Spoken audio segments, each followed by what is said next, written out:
En Casamance, le contexte de paix est un débat des temps actuels.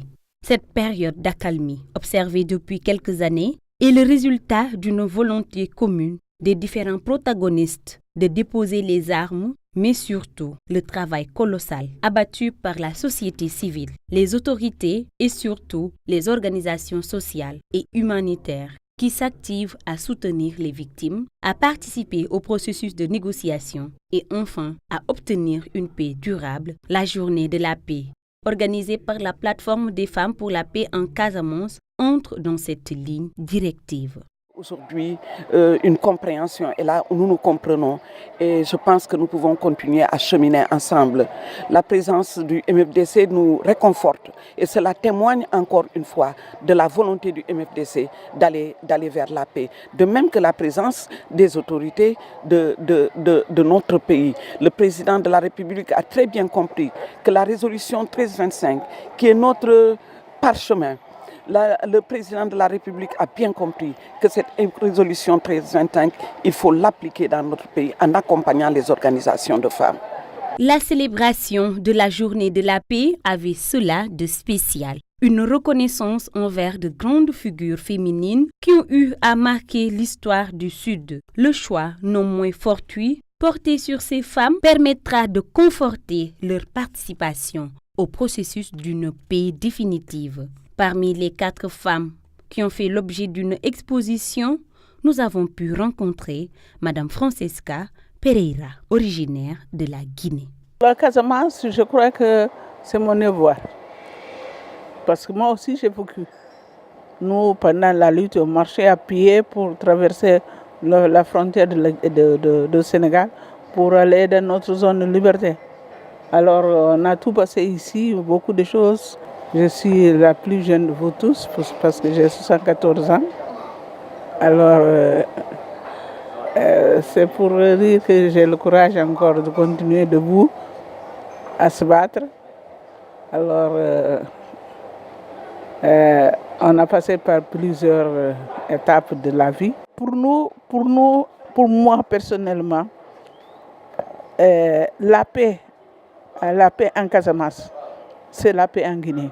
Avec Mme Francesca Pereira, il y avait Anan Forest de la Gambie, Alimatou Souare de Nyassia à Bandem, Hadijatou Djedjou de Kagnabon, héroïnes contemporaines de la paix qui ont fait l'objet d'une exposition, qui se sont illustrées à travers leur position et leur détermination. Leur exposition aura marqué les esprits et traversé les âges.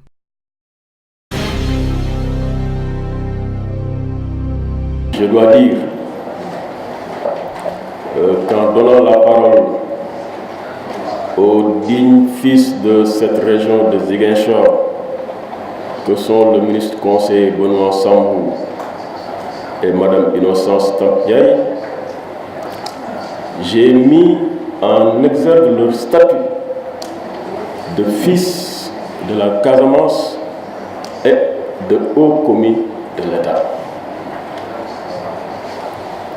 C'était pour vous administrer la preuve que c'était des voix autorisées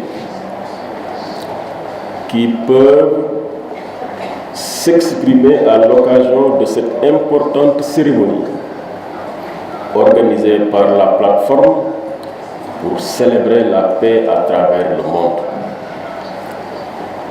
Ce sont des fils de la Casamance, mais qui occupent de hautes fonctions dans l'appareil d'État.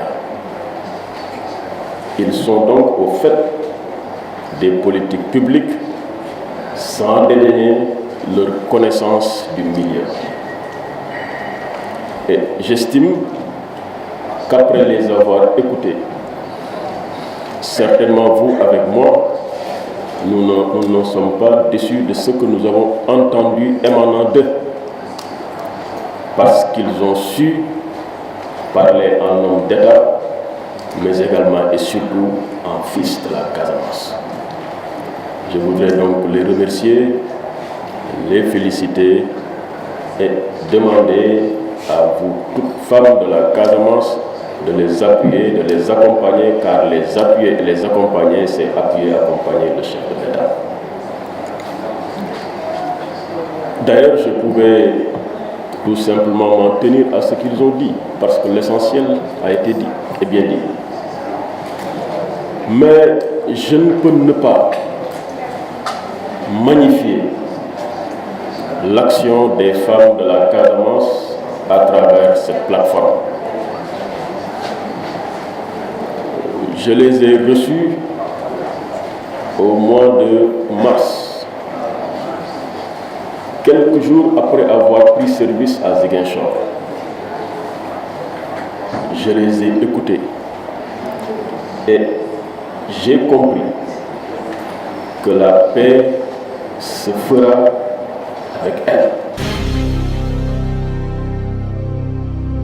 C'est une problématique sérieuse qui se pose. Il y a beaucoup d'enfants, beaucoup d'élèves en particulier qui ne disposent pas de pièces d'état civil. Et pour le moment, la solution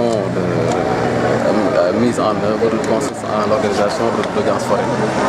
À ce titre-là, nous avons l'accompagnement de l'UNICEF dans le cadre du CDP qui a mis en œuvre des moyens assez consistants pour l'organisation de ces audiences foraines. C'est des opérations que nous avons démarrées depuis l'année dernière, mais qui vont se poursuivre avec l'appui du tribunal d'instance durant le mois de novembre. Et Inch'Allah, nous pensons qu'avec l'implication de toute la communauté, alors beaucoup d'enfants pourront être enrôlés alors pour leur éviter des situations relatives à des cas de forclusion que nous avons pu constater dans les années antérieures, alors concernant les élèves de CM2.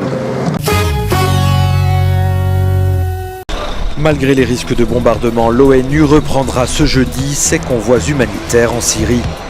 Ce convoi à la frontière turco-syrienne, bloqué depuis 48 heures, sera l'un des tout premiers à partir. Mais à ce stade, aucun départ n'est prévu pour Alep, la deuxième ville du pays. L'ONU avait suspendu son aide d'urgence après l'attaque meurtrière d'un convoi lundi soir près d'Alep. 20 personnes y avaient trouvé la mort. Américains et Russes se sont mutuellement accusés de ce bombardement jusque dans la salle du Conseil de sécurité des Nations Unies à New York. De son côté, Moscou a rendu public ces images montrant le convoi juste avant sa destruction. Un pick-up apparemment piloté par des rebelles syriens semble profiter du convoi pour se faufiler. Depuis la fin de la trêve, lundi, la reprise des combats s'est intensifiée en Syrie. Près de Homs, au centre du pays, la petite cité de Talbiya a été bombardée à 6 reprises. Mercredi, une femme a été tuée et l'hôpital a dû prendre en charge les blessés, dont de nombreux enfants. Une tragédie qui pourrait encore durer jusqu'en janvier, date de l'entrée en fonction du prochain président des États-Unis. Au moins 42 personnes sont mortes et 163 autres ont été secourues ce mercredi après le naufrage d'un bateau de pêche surchargé près de Rosette dans le delta du Nil en Égypte. À son bord se trouvaient jusqu'à 600 personnes selon l'agence de presse égyptienne. Les locaux ont dû porter secours aux naufragés et pour ce proche d'un disparu, les autorités égyptiennes ne s'impliquent pas assez. Les bateaux de pêche, dit-il, c'est tout ce que nous avons. Ce sont eux qui vont chercher les bateaux, repêcher les morts en mer, les enfants. Et les trafiquants sont tous connus de la police ici. Ils connaissent leurs noms et ils reçoivent même des paiements mensuels de leur part.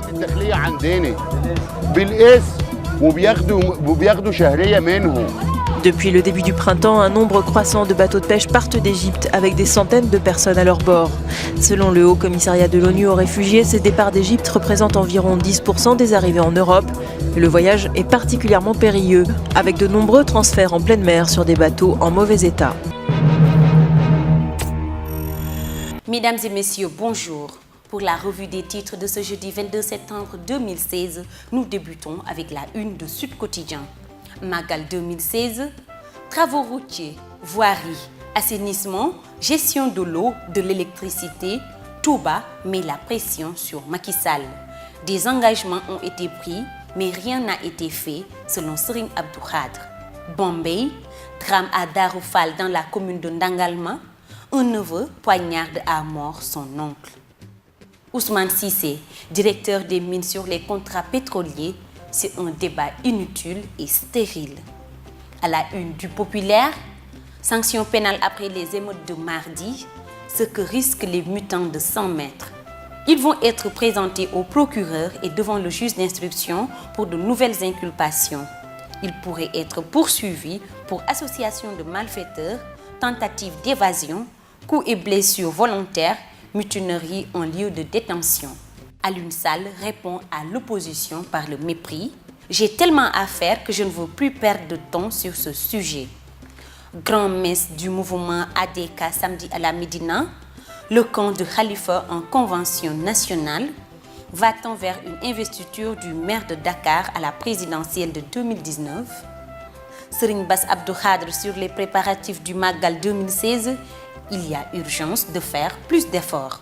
Cheikh Alpha Diol, Ibrahima Diop, Ousmane Diop Koumba Paté, ces dignitaires lébous qui ont façonné leur époque.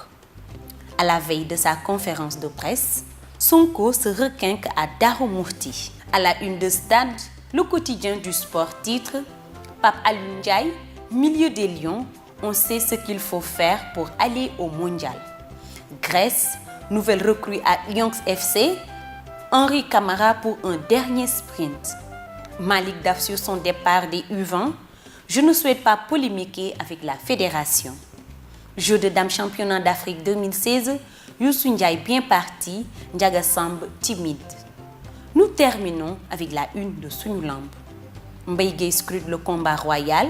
Eumeu n'aura aucune chance devant Bombardier si Bombardier a grandi. Modou Lô doit affronter Ama Baldé. C'est Bombardier qui avait refusé d'affronter Gris.